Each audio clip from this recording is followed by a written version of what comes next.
Hi everyone, nice to meet you all. My name is Catherine and you can call me Kathy. Like TV show. Moving on. I am 33 years of age and I'm a Fijian. I'm married with 2 kids and I love teaching English. And I hope to see you on our Zoom classes, and that's all.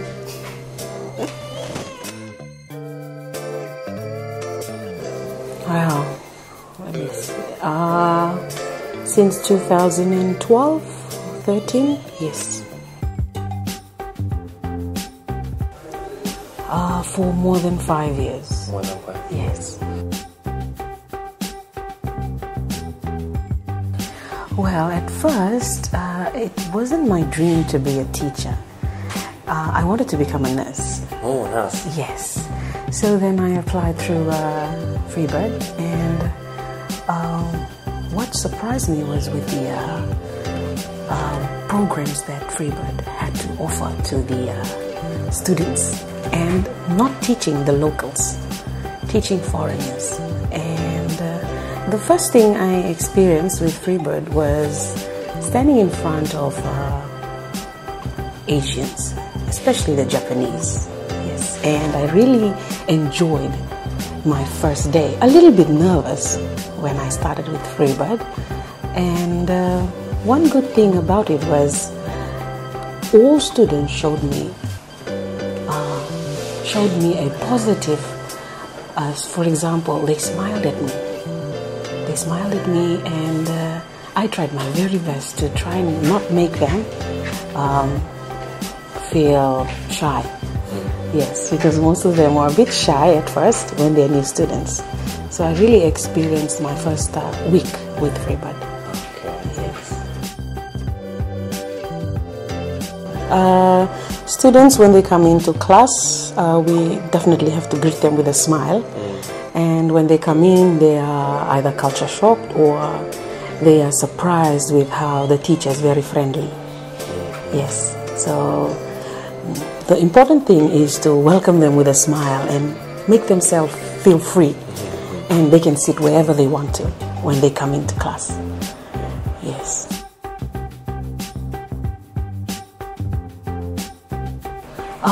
Well, one thing I'd like to share to us is speaking. Yes. I like students to speak because from their speaking I can gauge, I can know what is their weakness. Yes.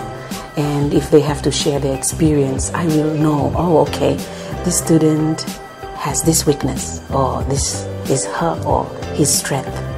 Yes. So one thing I'd like to start off is with speaking. Yes.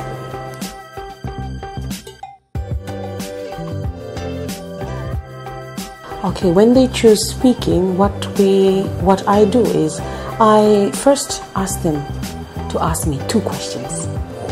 Yes.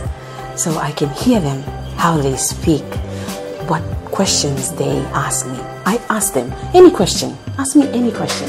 2 questions.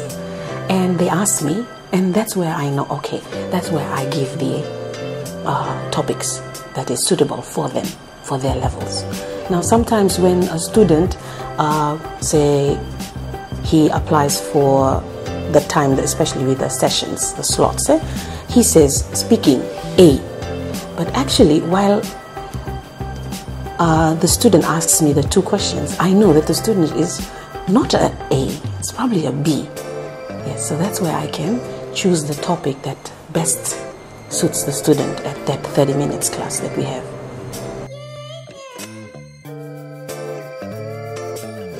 Okay, while we speak throughout, say, 20 minutes, I give feedback. And I can tell them that this is not your level. Okay, but I like it because try and pick a level where it's a bit higher than that because you're challenging yourself. So there was a student who was student A on my list, but then while speaking to the student, he was student B. Okay, his speaking was B. So I gave him a little difficult questions, and if he had problems, to ask me questions. Yes.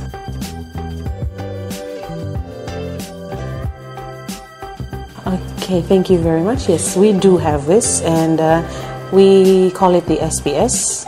This is where teachers fill in the report after the sessions, where the other teachers can have a look with what the teacher has taught previously, so that we don't clash or find difficulties in teaching the same thing in case we find that as a problem. So that's one thing good about this report.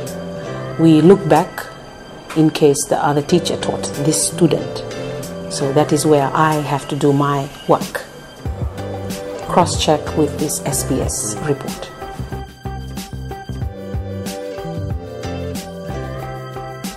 Okay, like for grammar, if it's A student.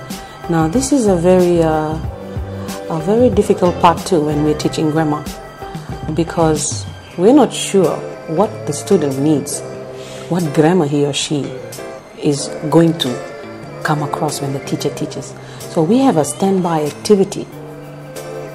A standby activity, like if I teach a concept where the student is very fast in it, I need a backup activity. Maybe either I can modify if it's too difficult, or then I can make it a bit difficult in it. Yes. Standby activities like, for example, if I'm teaching past perfect, I need to bring another activity that is similar to past perfect, where I know the student probably what I'm teaching at first is quite easy or quite difficult. So I need a standby activity where I won't face any problems with the first activity. Yes. Okay, with vocabularies, one thing I like about online classes is the vocabulary, because vocabulary you can use it in speaking and listening, and also in grammar with sentence structure. So with the vocabularies, what we do is we try and teach them a lot of collocations, phrases, expressions, maybe everyday phrases to help them, like traveling vocabularies, because most of them love traveling. So we see what they like, what the students like to do, and that's where we try and get our vocabularies to match what they have in interest. Okay, with the listening, yes. One thing good about the online classes is we play the recording on YouTube. If the student is a C, advanced, we try and give the TED, and then we ask follow-up questions. Or sometimes the video has already questions in it, and then we evaluate at the end of the lesson. And students have problems with their listening. Maybe it's because of the pronunciation. They have difficulties with all the consonant linking in the speaking.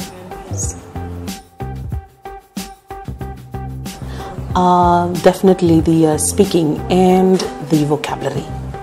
Because with the vocabulary, what we would like them to do is use the vocabs in speaking. So it's integrated, the speaking with the vocabularies.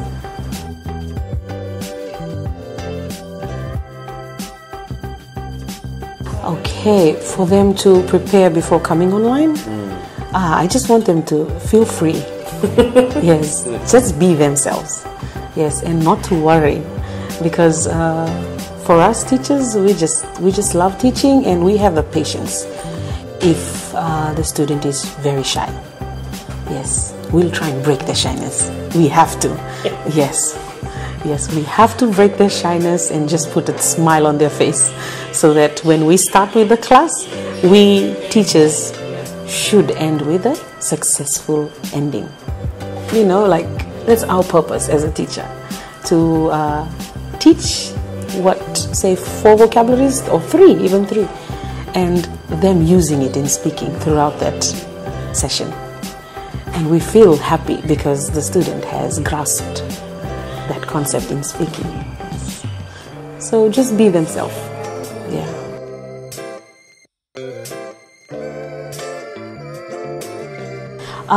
Maybe I'd recommend if they could just prepare on their introduction and their weaknesses, their strength with English. So if they have problems with English, what is it? They have to share it before the lesson. Or what they love about English, why they want to learn English.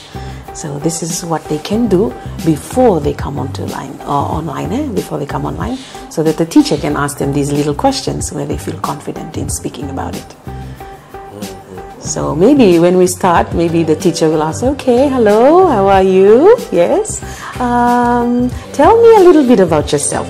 Usually we ask this as the first intro question to the student. So maybe the student can introduce themselves, get prepared with introducing themselves and telling the teacher their weakness in English or why English is important to them. Yes.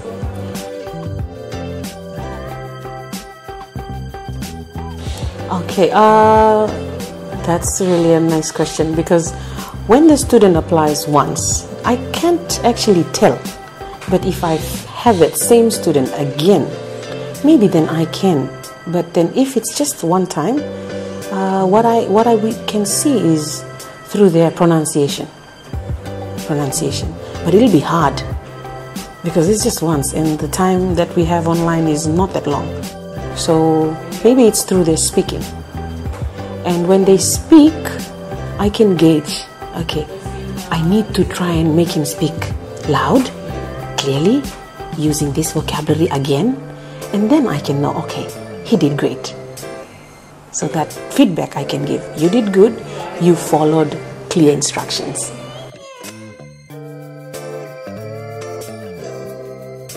Maybe in a week, a student can, from my opinion, a student can say take classes. If they have free time, definitely a week would be okay. Yeah, that would be nice for a week. But if the student is really busy, 3 times a week. 3 times. But we offer a 4-day. I'm not too sure. Yeah, 4-day, and maybe the student can take 2 days if the student is busy. So the first time, maybe with the same teacher. The first time with the same teacher, second time again with the same teacher. In this way, the same teacher will know, okay, this is the same student I took. I need to evaluate him.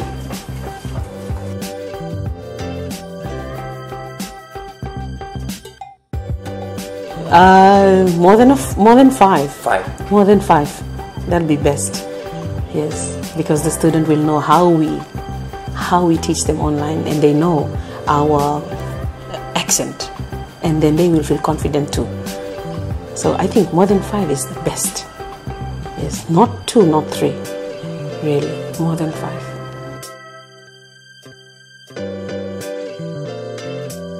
First five.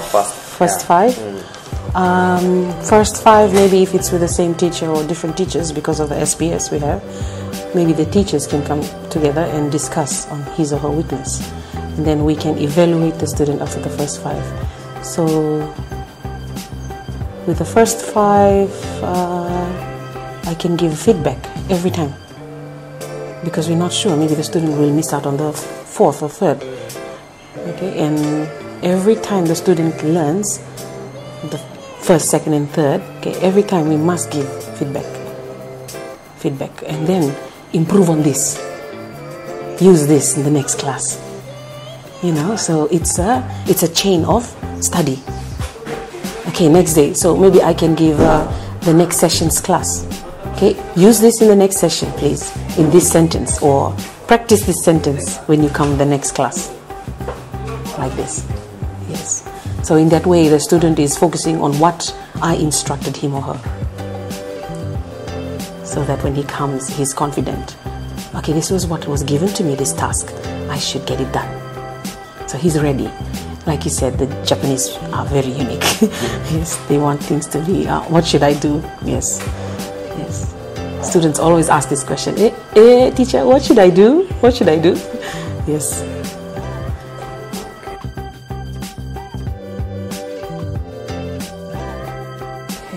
with the advanced levels, the best thing for you to do is when you start class, before you start class, try and have a few questions ready. A few questions ready for the teacher.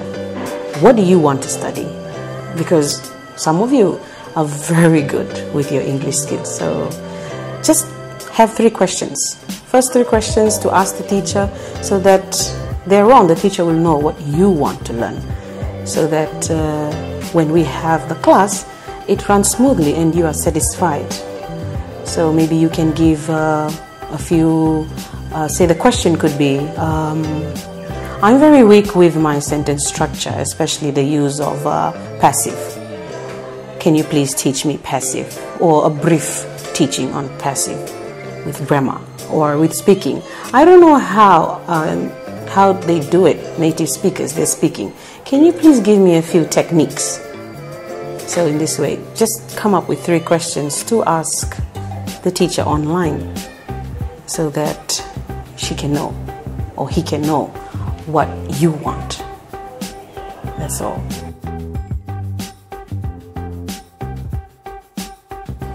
Yes, repeating the online classes. Yes, please do come back online.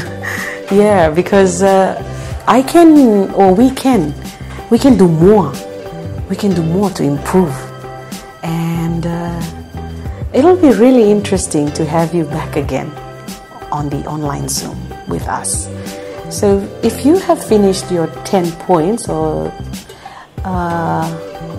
try to apply again, so that I can see you again, we can see you again, and we can know more about you and do more changes in your English practice.